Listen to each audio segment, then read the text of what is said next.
We're doing a preliminary investigation into the incident. Please remember that everything I talk about today is preliminary and in that subject to change as the investigation continues.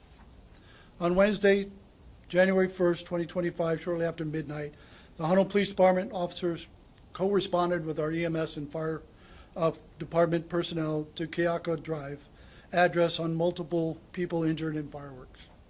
The initial responding patrol officer determined that New Year's Eve party had been going on in the carport area and individuals were lighting fireworks that resulted in an explosion. 2 adult females were pronounced dead at the scene, and adults and some juveniles were transported to neighborhood hospitals.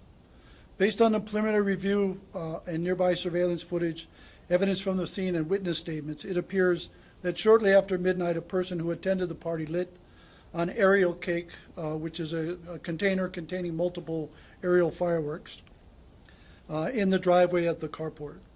The cake fell to the side, and the aerial shot into crates that contained additional fireworks, setting off what is the explosion that you saw on multiple media outlets and social media posts.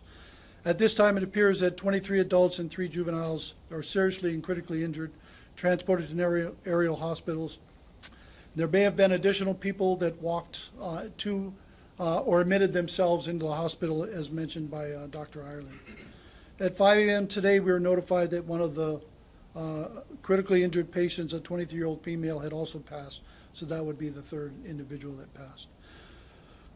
The identification of all the deceased will be from the medical examiner's office on a future date. In addition to the 3 fatalities, approximately 24 people were injured. I'd like to thank all the first responders, the initial responders to the scene. One witness who had prior military experience likened it to a war zone. I would ask that any of the first responders and the neighbors that also responded to help to seek any professional counseling that may be required. I know there were peer officers, both by other first responders and HPD, that were there to help the initial officers at the scene. The Honolulu Fire Department, and I understand ATF is involved in the investigation into this matter, and we will continue that investigation for several days and months into the future. I know that I went to the scene later this morning. Our investigators, our patrol initial response, were holding down the scene. Our criminal investigation division was on the scene.